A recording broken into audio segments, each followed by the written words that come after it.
কুনতুম খায়রা উম্মাতিন উখরিজাত লিন-নাস, উম্মত অখলর মাঝে সবচাইতে দামি উম্মত হইলা মুহাম্মাদুর রাসূলুল্লাহর উম্মত। যে উম্মতে কিয়ামতের ময়দানও সাক্ষী না দিলে কোন নবী অখলর উম্মত জান্নাত যাইতে পারতা নাই, কোন নবী অখল আল্লাহর দরবার থেকে ছুটতে পারতা না। সুবহানাল্লাহ। কিয়ামতের ময়দানও तमाम নবী অখলর উম্মতে আল্লাহর কাছে অস্বীকার করব, মালিক ও মালিক, না মুসা আমাদের কাছে দাওয়াত নিয়ে আসে নাই, ঈসা আমাদের কাছে দাওয়াত নিয়ে আসে নাই, ইব্রাহিম আমাদের কাছে দাওয়াত নিয়ে আসে নাই, ইসমাঈল আমাদের কাছে দাওয়াত নিয়ে আসে নাই। এইভাবে প্রতি পয়গম্বরের উম্মতরা তাদের বিরুদ্ধে আচরণ করবি,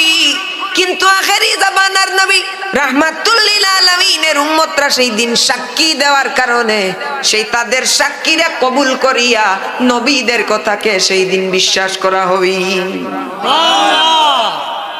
তাইলে সেই নবীও দামি, নবীর উম্মতও দামি, সেই নবীও দামি, নবীর উপরে যেই কিতাব দিয়েছেন সেই কিতাবও দামি। যদি নবীজি দামি হয়, যদি নবীজির উপরে যে কিতাব নাজিল হয়েছে ওই কিতাব যদি এত দামি হয়,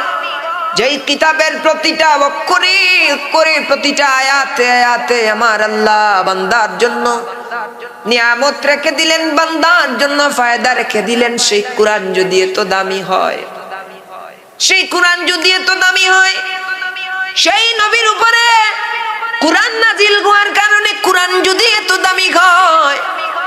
যদি সেই নবীর উম্মত হওয়ার কারণে সেই উম্মতগুলা উম্মতের মধ্যে শ্রেষ্ঠ উম্মত হয়, যদি সেই নবীর মহব্বতে নাত শরীফ লেখার কারণে সেই নাত দামি হয়, যদি সেই নবীর মহব্বতে কান্না করার কারণে যে কান্না করেছে চোখের পানির কারণে মহব্বতের কারণে সে দামি হয়, যদি সেই নবীজির রওদায়ে আতহার জিয়ারত করার কারণে ওই মানুষটা দামি হয়, তাইলে না জানি রাহমাতাল লিল আলামিন আমার কত দামি।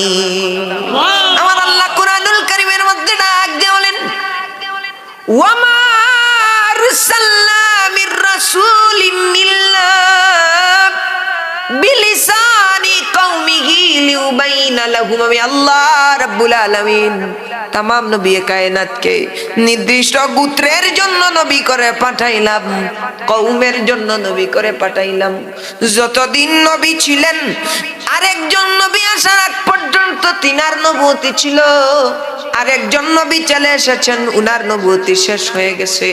কিন্তু আমার আল্লাহ ডাক দিয়া বলে, ইয়া রাসূলুল্লাহ আপনারে নির্দিষ্ট